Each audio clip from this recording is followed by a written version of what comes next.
কড়াই গরম হয়ে গিয়েছে, ঘি দিয়ে দিয়েছি। প্রথমে ঘিয়ের মধ্যে সুজিটাকে একটু ফ্রাই করে নেব।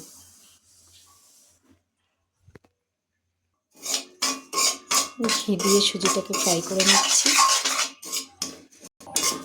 আমার সুজি ভাজাটা অলমোস্ট হয়ে এসেছে। এবার আমি সুজিটাকে তুলে নেব।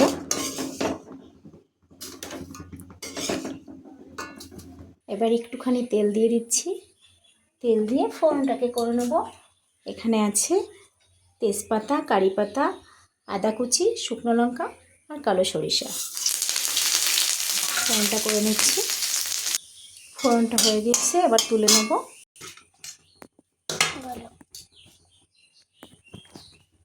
এই তেলের মধ্যে আমি বাড়িতে তৈরি ঘি দিয়ে দেবো 1 চামচ, নিজের হাতে তৈরি বাড়িতে।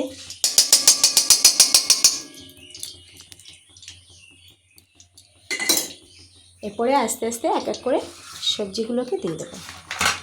প্রথমে আলু দিয়ে দিচ্ছি।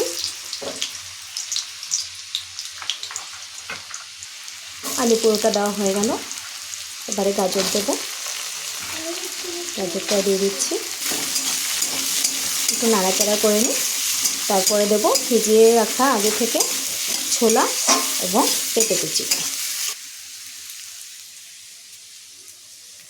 এবারে দেবো আগে থেকে ভিজিয়ে রাখা ছোলা এবং পেঁপে কুচি। স্বাদ মতো নুন দিয়ে দিচ্ছি, নাহলে সবজিটা তাড়াতাড়ি সিদ্ধ হয়ে যাবে। আর এখানে আমাদের সৌমিলি দেখতে চলে এসছে আমি কী করছি। হ্যালো। এবারে দিয়ে দিচ্ছি ক্যাপসিকাম কুচি। আবার একটু নাড়াচাড়া করে নিচ্ছি।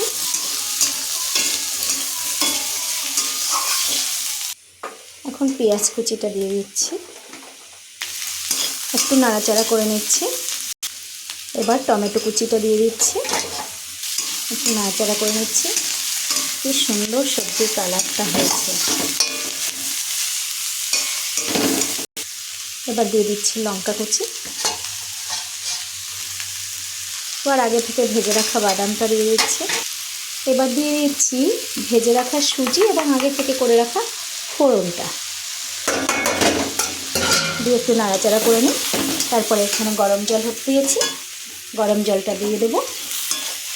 একটু নাড়াচাড়া করে নিচ্ছি। সব কিছু দেওয়া হয়ে গেছে। এদিকে আমার জলটাও ফুটে উঠেছে। এবার জলটাকে দিয়ে দেবো। জলটা দিয়ে দিলাম।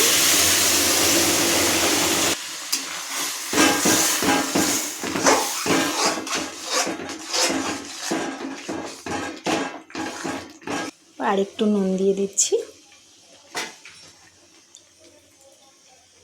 একটু নাড়াচাড়া করে নিচ্ছি। একটু শুকনো শুকনো করেই করবো। একটু সবশেষে গোলমরিচের গুঁড়ো অ্যাড করে দিচ্ছি।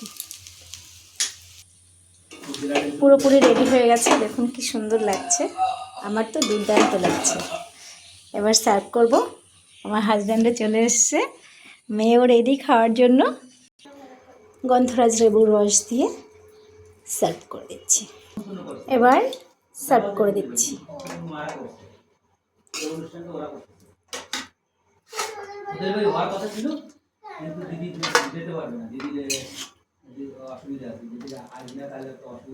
দিয়ে দিয়েছি খেতে। শোনো মা, খেয়ে দেখেছো? দেখো তো কেমন লাগছে মা? দারুণ। তাই? আমাকে মাঝে মাঝে করে দেবে, আমি খাবো। ঠিক আছে, করে দেবো। দারুণ, রেসিপিটা খুব ভালো হয়েছে।